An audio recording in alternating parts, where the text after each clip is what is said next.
Man up!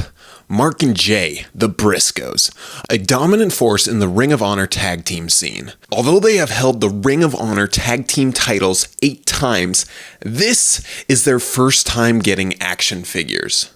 Figure Toy Company released these 2 figures along with Jay Lethal and Kevin Steen to round out the Ring of Honor Wave 1 figure releases.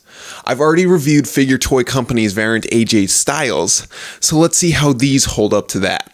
Figure Toy Company knows how to make simplistic, collector-friendly packaging that just works. Nice photographs of the wrestlers on the front and back as well as descriptions. One little nitpicky thing is that if you want to open it and then keep it mint on card later, you're going to have to cut off the Figure Toy Company cable tie, so it technically won't be mint on card completely. Let's kick off this review with Jay Briscoe. Unfortunately, this is the weaker of the 2. I just can't see any sign of Jay in the head sculpt.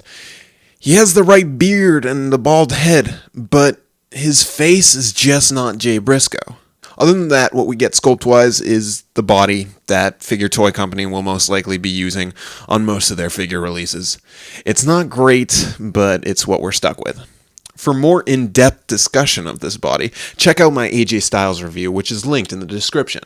Plus, I want to add that there is a paint flaw dot right on his nose. It's a bummer. Luckily, this figure doesn't have the bobblehead feature that AJ Styles had. Mark Briscoe fares much better in the likeness category. These aren't face scans like Mattel, so they are sculpted by hand. There is a human touch to the Mark Briscoe face, but I still think you can make the connection to who it is. This figure's head isn't totally bobbled, but it has some issues with looseness.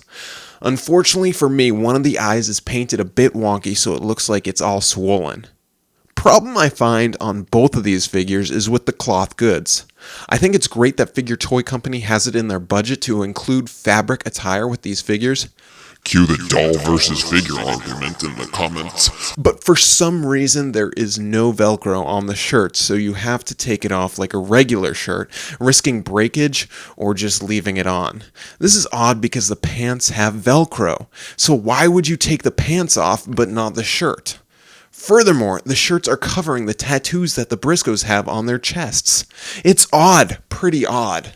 These aren't the greatest articulated figures in the world. They're on par with Mattel WWE Basics or old Jakks figures, but they're not on par with contemporary figures. Nothing to write home about, and at the $25 price point, it's very disappointing. These figures don't really come with any accessories. I'd consider the shirts accessories, but you can't really remove them, so I'll stick with no accessories. Unless you want to count the removable pants, maybe? Value is very important when discussing figures, and these figures. They're expensive for what you're receiving. $25 per figure without including shipping. If you buy all 4 from the set, you're saving more per shipping, but if you want 1 or 2, you can add at least $10 more onto the price of the figure for shipping.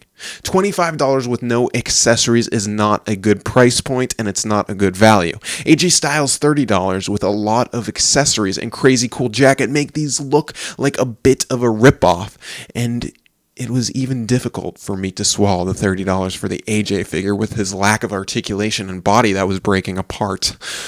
I wonder if the Ring of Honor license is what is causing these figures to be not competitively priced.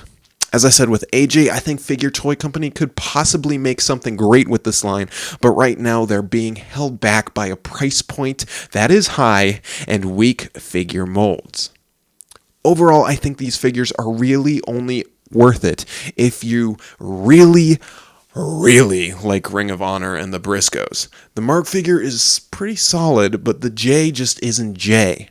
On the packaging for Jay, it shows him wearing a really cool looking jacket. If they include that instead of just a simple shirt, then I could see it being more in the $25 range, and I could also forgive maybe the lack of likeness, maybe not, I don't know.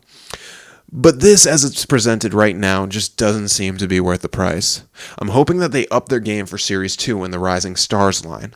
I can't wait for the Young Bucks, Kenny Omega, and Adam Cole, but if these issues persist, I'll be bummed out big time.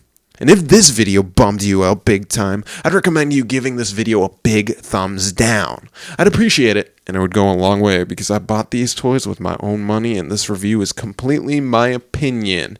Thanks. I'll catch you on the ice rink next.